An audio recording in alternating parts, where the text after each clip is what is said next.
बहाउद्दीन में आज आपने देखा कि हमने इफ्तार कर दिया है जो हमारे कोविड की प्रोटेक्शन के अगेंस्ट। तो जो हमारे फ्रंट लाइन हेल्थ वर्कर्स हैं उनको आज हमने वैक्सीन जो है ना वो कोविड के अगेंस्ट लगा के इफ्तार कर दिया है। इसमें 972 डोजेज़ हमारे पास इनिशियल रिसीव हुई हैं। मोर दैन 2900 हमारे पास फ्रंट लाइन हेल्थ वर्कर्स हैं जिनकी रजिस्ट्रेशन हुई है, जिनको हम पहले मरले के अंदर कोविड की वैक्सीन लगाएंगे। गवर्नमेंट पाकिस्तान ने सबसे पहले जो फैसला किया है पूरे मुल्क में, वो हेल्थ वर्करों को उन्होंने कहा कि इनको पहले वैक्सीन किया जाए।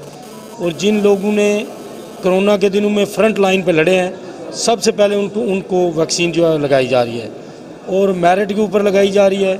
और इसमें आप देख रहे हैं कि सबसे पहले ये सरकारी जो मुलाजमीन है उनको लगेगी, उसके बाद ये गवर्नमेंट ने फैसला किया है।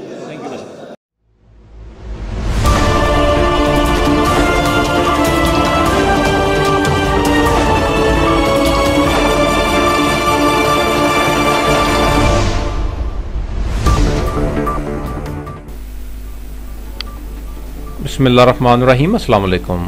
इंसाफ न्यूज़ रूम में खुश आमदीद। मैं हूं डॉक्टर मोहम्मद फ़ारूक। खबर शामिल करते हैं मंडी बहाउद्दीन से, जहां chairman standing committee aviation authority Haji Imtiaz Ahmed और डिप्टी कमिश्नर तारक अली बसरा ने डिस्ट्रिक्ट हेडक्वार्टर हस्पताल में फ्रंटलाइन डॉक्टर्स और हेल्थ वर्कर्स को पहले मरहले में कोरोना वायरस से बचाव के लिए वैक्सीनेशन लगाने का इफ्तिताह कर दिया।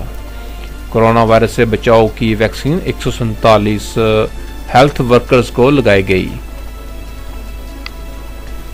हमारे नुमाइंदे की रिपोर्ट के मुताबिक मंडी बहाउद्दीन में chairman standing committee aviation authority Haji Imtiaz Ahmed और डिप्टी कमिश्नर तारक अली बसरा ने नए डिस्ट्रिक्ट हेडक्वार्टर अस्पताल में हुकूमत की हदायत के मुताबिक फ्रंटलाइन हेल्थ वर्कर्स और डॉक्टर्स को कोरोना से बचाव के लिए वैक्सीन लगाने के पहले मरहले का इफ्तिताह कर दिया। हाजी इम्तियाज़ अहमद ने कहा कि हुकूमत फ्रंट लाइन हेल्थ वर्कर्स को महफूज बनाने के लिए इकदाम कर रही है। दूसरे मरहले में आवाम को वैक्सीनेशन को मुमकिन बनाया जाएगा। डिप्टी कमिश्नर तारक अली बसरा ने बताया कि हुकूमत की जानब से 972 कोरोना वैक्सीन की डोज फ्राहम की गई है और 147 फ्रंट लाइन डॉक्टर्स और हेल्थ वर्कर्स की वैक्सीनेशन की जा रही है, जबकि ज़िला बार में 2900 डॉक्टर्स और हेल्थ वर्कर्स को कोरोना से बचाव के लिए वैक्सीन लगाई जाएगी।